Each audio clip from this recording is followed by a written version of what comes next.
Atos no capítulo 8. Nossa! O que foi? Tô achando. Deu algum problema? Achei. Achou? Amém. Consegue transferir pra lá? Aham. Ai, eu acho que Deu essa, dá essa. Agora é. Atos no capítulo 8. foi. Isso. A partir do verso 26. Isso. Tá dando para todo mundo enxergar aí? Tá? Que bom. Tá bom. Vamos ler junto. E o anjo do Senhor falou a Filipe dizendo: levanta-te e vai para o lado do sul, ao caminho que desce de Jerusalém para Gaza, que está deserta.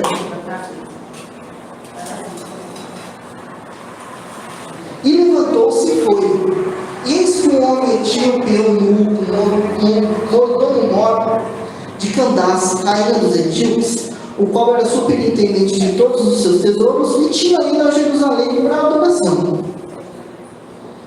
Regressava e, assentado no seu carro, lia o livro do profeta Isaías.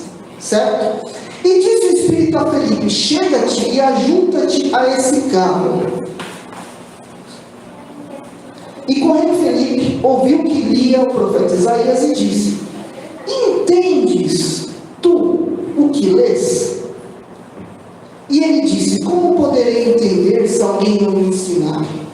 E rogou a Felipe que subisse e com ele se assentasse. E o lugar da escritura que lia era este, lá no profeta Isaías: foi levado como a ovelha para o matadouro. E como está mudo o cordeiro diante do que o tosquia, assim não abriu sua boca. Na sua humilhação foi tirado o seu julgamento. E quem contará a sua geração? Porque a sua vida é tirada da terra. E respondendo o eunuco a Felipe disse: rogo-te, de quem diz isto o profeta? A quem que o profeta estava se referindo? De si mesmo ou de algum outro? Então Felipe, abrindo a sua boca e começando nessa escritura, lhe anunciou a Jesus. E indo eles caminhando, chegaram a certa água, e disse o eunuco: eis aqui a água, quem pede que eu seja batizado? E disse Felipe: é lícito, se creres de todo o teu coração. E respondendo, ele disse: creio que Jesus Cristo é o Filho de Deus. E mandou parar o carro, e desceram ambos a água, tanto Felipe quanto o eunuco, e o batizou. E quando saíram da água, o Espírito do Senhor arrebatou a Felipe, e não viu mais o eunuco, e jubiloso continuou o seu caminho. E Felipe se achou em um azoto, e indo passando, anunciava o Evangelho em todas as cidades, até que chegou a Cesareia. Amém? Amém. Amém. Nossa, pastor, você deu um monte de versículo a ele, de um cara chamado Felipe. Eu quero entender quem que é esse Felipe. E a gente vai demorar muito, ficar 1h30 aqui pregando, não precisa disso. Felipe foi um diácono escolhido. Depois que Jesus morreu, Jesus subiu ao céu, ficou uns discípulos aí com a missão de falar de Jesus.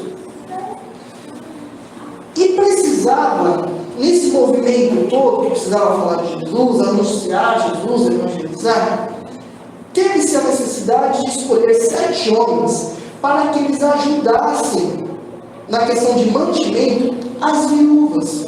Porque viúva naquela época, para quem não sabe, não tinha aposentadoria de viuvez, INSS, contribuição, não tinha nada disso. Morreu, sempre dependia dos outros para sustentar, para te dar um mantimento. Era meio humilhante isso.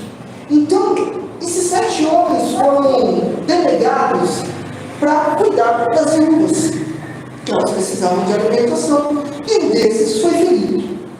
Beleza, Felipe foi ordenado diácono, só que, ao contrário de hoje, aquele tempo, no início, aí do Evangelho, depois que Jesus Cristo veio, a perseguição com o cristão era gigantesca. E começaram a matar o povo. Primeiro diácono a ser morto foi Estevão. Estevão virou mártir por conta disso. Ele foi morto a pedradas, apedrejado, por falar de Jesus. Você acha que isso é um absurdo? Hoje alguém morre por conta de Jesus? No Brasil pode ser que nós não tenhamos tantas notícias, mas em alguns países aí afora, as pessoas ainda morrem e continuam morrendo por conta de Jesus, por professar a fé cristã. Só porque acreditam em Jesus. É um absurdo? Pode ser que para nós não seja. Para outras pessoas radicais, de outras culturas, de outras religiões, pode ser algo que... Da mesma forma que hoje, no nosso país, alguns cristãos são intolerantes com pessoas de outras religiões.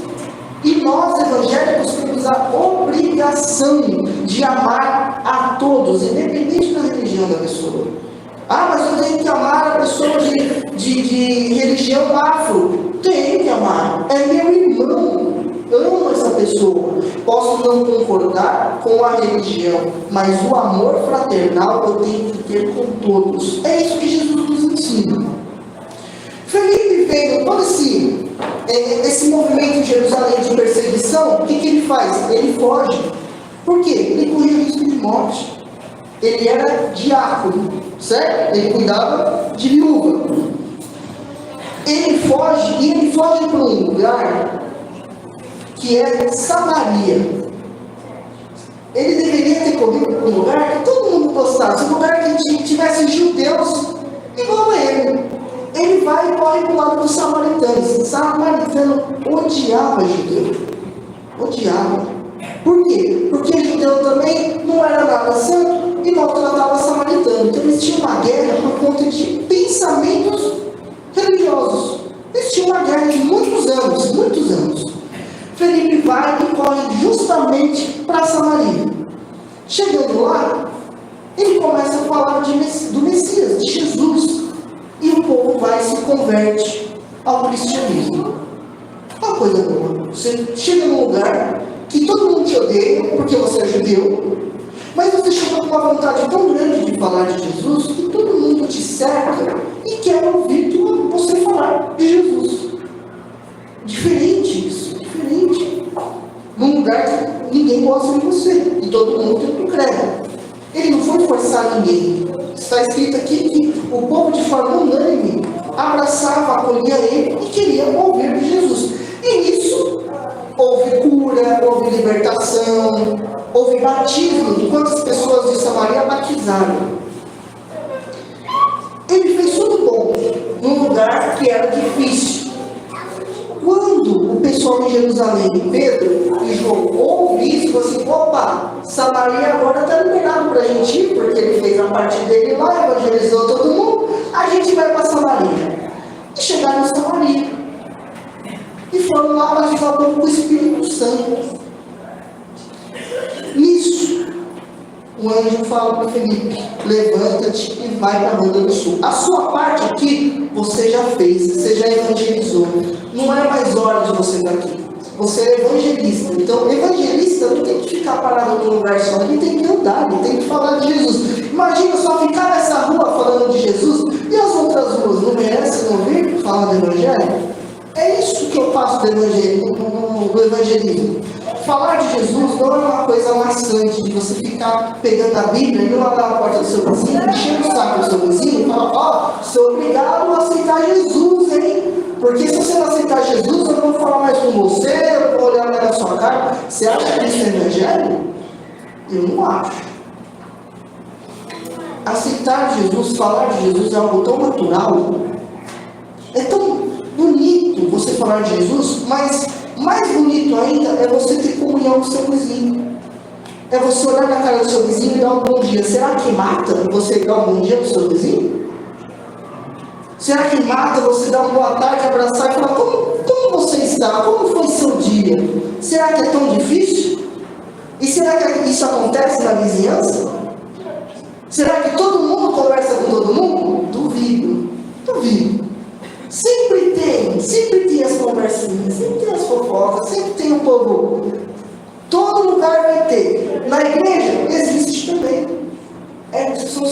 humanos. Todo lugar que tem ser humano vai ter problema. Ninguém é perfeito. Nisso Felipe vai a caminho, o anjo mandou ele, segundo lugar, segundo Jerusalém. Ele vai e encontra um eunuco, um cara que não era casado, que não tinha condições de casar, de gerar filhos. Não tinha condições. Mas ele estava indo para Jerusalém adorar. E lá no templo de Jerusalém. E ele estava lendo uma parte do Antigo Testamento que falava sobre Isaías. Isaías falava sobre a lei. E é o que a gente leu aqui. Que seria alguém que seria levado como ovelha ao matadouro. Que sofreria calado. Quem é essa pessoa que Isaías fala? Que seria levado como ovelha ao matadouro, que sofreria calado? Alguém sabe o que falar? Jesus? Jesus. Nele não tinha beleza alguma. É o que Isaías fala. Não tinha beleza alguma. Não via graça nenhuma em Jesus. Ao contrário do que os filmes falam aí, que colocam Jesus branquinho, com um olhinho azul, com um cabelinho de chapinha, parece que passou uma progressiva naquele cabelo. Tem nada a ver. Nada a ver. Jesus era negro, era preto. A época, a região, declara tudo isso. Jesus era uma pessoa como nós. Uma pessoa simples. Não tinha nele formosura, não era uma coisa maravilhosa. Nossa, ele está passando, todo mundo vai olhar para ele porque chama a atenção. Não chamava atenção. Mas o que chamava a atenção era o que ele falava. Era a forma com que ele tratava as pessoas. O carinho que ele tinha, não somente com pessoas que gostavam de ouvir o que ele falava, mas aqueles que também não criam. Ele tinha um amor para pessoas que não estavam nem aí para o Evangelho. Pessoas que eram discriminadas pela sociedade. Pessoas que para a sociedade não valia mais nada. Será que é diferente de hoje? Será que hoje não há mais julgamento entre a sociedade? Não há julgamento dentro da igreja e fora da igreja? Às vezes você olha para o seu vizinho e fala assim: olha, não parece que não vai nada. Duvido. Eu duvido que vocês não falam, duvido. Você olha e fala assim: aquilo ali, aquilo ali não tem mais esperança, não. Aquilo lá não presta para nada. Aquilo lá. Eu não duvido que vocês falam isso. Por quê? A gente está aqui fazendo o quê? Julgando. Mas Jesus não olhava só para o exterior, ele olhava o coração.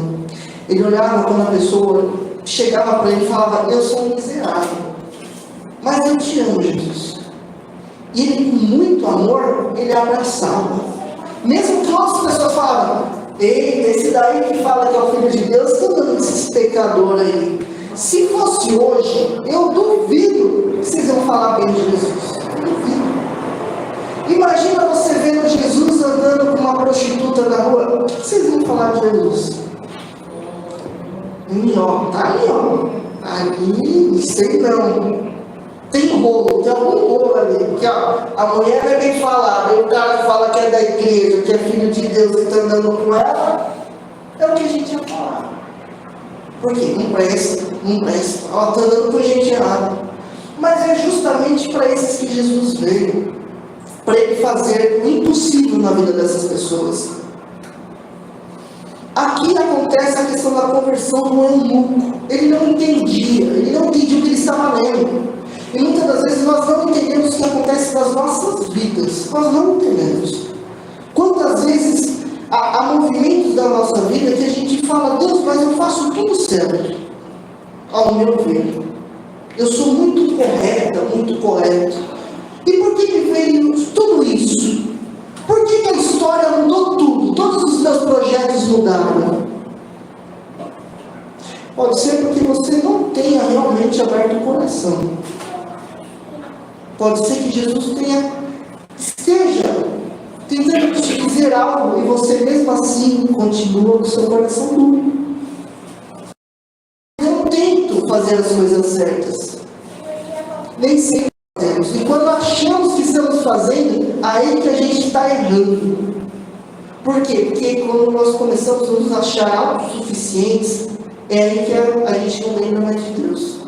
Aí que a gente esquece. Quer ver o homem esquecendo de Deus? Enche a conta bancária dele de dinheiro. Dá um carro zero para ele. Dá uma casa na praia. Rapidinho ele esquece de Deus. Por quê? O amor ele fica tanto no material que ele esquece de Jesus. Claro que existem pessoas que têm condição financeira e o seu amor não está no dinheiro. Ele não consegue ter esse amor. Ao contrário, ele ajuda o próximo. Nesse caso, quem estava querendo lucro, ele tinha dinheiro. Ele tinha uma posição muito elevada. Mas ele queria entender algo que para você, para mim, pode ser muito fácil. Se eu ler essa passagem, eu vou entender, porque eu sei quem é Jesus. Ok, você sabe quem é Jesus. Mas você tem tido realmente um momento com Jesus, você sabe quem é Ele. Será que você para um minuto, 2, 3 minutos do seu dia para você conversar com Jesus que você conhece? Ou está difícil? Ou será que a vida está tão dura para você que você fala, eu tenho fé, não tenho fé, acreditando, não acreditando, para mim é a mesma coisa? É o que o Evangelho hoje quer nos perguntar. Será que você dá tanta importância para a tua fé assim? Ou você só fala que acredita em Deus e tudo certo? E cadê o seu momento, a sua intimidade com Jesus? Aonde fica? Será que é mais fácil você parar e ficar assistindo alguns vídeos no YouTube, no TikTok, de pregações e falar, a pessoa falou aqui, alguma coisa que se encaixa com a minha vida e está tudo certo, Jesus falou comigo. Você acha que ser cristão é somente isso? E o seu momento de conversar com Deus? Mas eu não quero ajoelhar, não precisa ajoelhar. Hoje a gente orou aqui, a gente orou sentado. Meu Deus! Porque está escrito no Evangelho, vigiai e orai em todo o tempo. Você vai estar todo o tempo de joelho? Eu acho que não. Alguém aguenta ficar 24 horas de joelho aqui? Duvido. Mas em todo o tempo, você tem uma intimidade com Deus que não fica chato falar de Jesus. Não vire um fanático religioso o tempo todo. Eu tenho que falar de Jesus o tempo todo. Não, viva a sua vida. Sabe como o maior evangelho você praticar, o maior evangelho você amar a sua família. Você está sendo evangélico assim. Está sendo cristão assim, amando a sua família. Respeitando a sua esposa, respeitando o seu esposo, respeitando os seus filhos. Amando a tua família, abraçando o seu vizinho. Amar a Deus acima de tudo e o teu próximo como a ti mesmo. É o mandamento que Jesus nos deixa. Mais que isso, está fora. Será que nós estamos amando o nosso próximo? Será que está tudo 100% aqui? Não sei. Graças a Deus eu não conheço a vida da vizinhança. Eu não moro aqui nessa rua. Já deu. Não conheço a vida dessa vizinhança. Quero me aproximar? Claro que quero me aproximar. Sou pastor dessa igreja e aqui estão um pouco precisam do Evangelho. Mas duvido que na vizinhança não tenha divisões. Duvido que todo mundo se abraça, se acolhe a todo momento, está tudo lindo e maravilhoso. Duvido. Mas o que nós vamos fazer para isso mudar? Será que precisa ter algumas pessoas abaixar a cabeça, dar um passo atrás, ser humilde o suficiente para pedir perdão para as outras? Isso não te fará menos mulher e menos homem. Te fará mais cristã. Te fará uma pessoa mais honrada. Porque quando o orgulho acaba na vida do cristão, na vida de uma pessoa, é Jesus Cristo que aparece na vida dessa pessoa. Aí sim nós vemos a face de Jesus. Por quê? Porque Jesus é perdão, Jesus é misericórdia. É o que nós vamos fazer hoje. Hoje é o batismo, é um culto de batismo.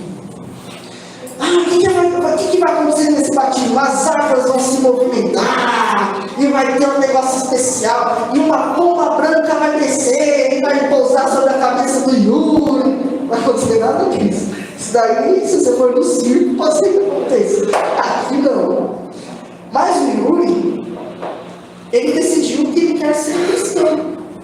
Eu quero ser cristão. Eu quero fazer um concerto com Jesus Cristo. Eu quero me batizar para falar, olha, eu creio em Jesus e Jesus é meu único e suficiente Salvador.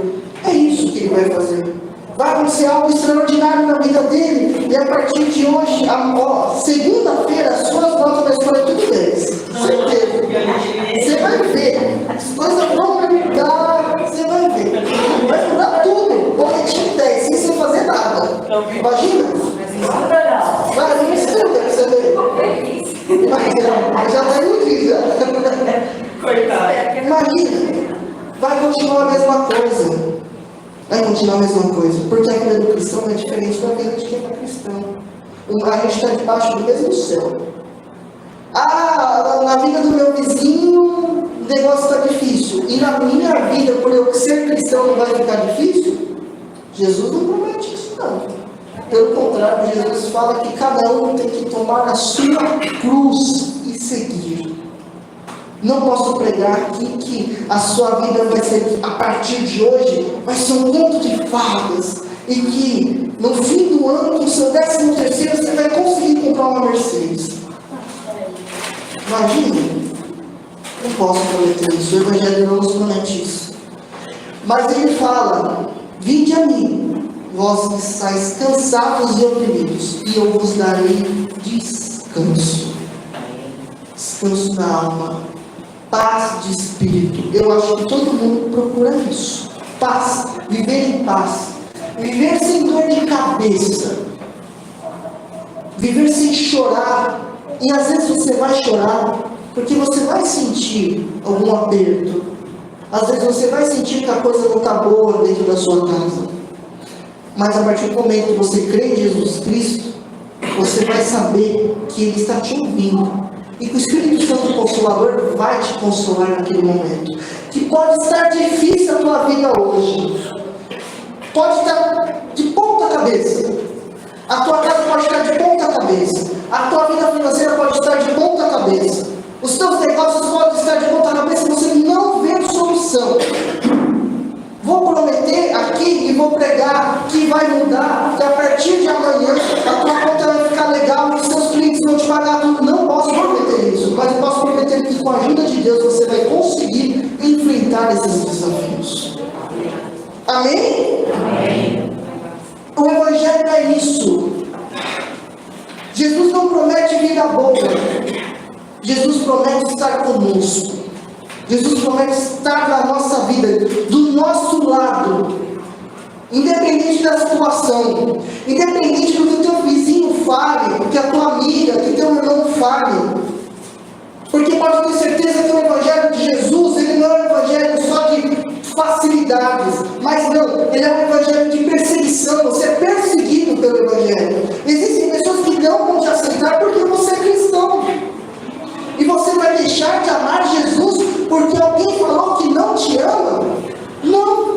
Ama essa pessoa independente do que ela fale. Mas não negue o seu Jesus. Não negue a tua fé. É o que o Evangelho nos declara nessa tarde. Não mude a sua vida por conta de uma igreja. A igreja não está aqui para mudar a sua vida. O Evangelho está. O Evangelho muda. O Evangelho transforma. O Evangelho não vai mudar a sua roupa. Isso é coisa do homem. Quem estabelece roupa é o homem. A partir de hoje, você está lá na igreja, você vai ter que andar de saia. Está na Bíblia isso? A partir de hoje, você não vai na praia. Está na Bíblia isso? Não existe limitação. Mas a partir do momento que você entrega a sua vida para Jesus Cristo, você sabe que você pode ou não fazer o que agride a sua alma ou não. É isso o Evangelho. Fora disso, é mentira, é ilusão. Eu acho que todos nós hoje estamos entendendo essa reflexão. Preciso desenhar? Eu acho que não. Aceite Jesus se você quer aceitar. Jesus não te obriga a aceitá-lo. Jesus não te obriga. Ele bate a porta. Você abre a porta do teu coração se você quiser. É isso.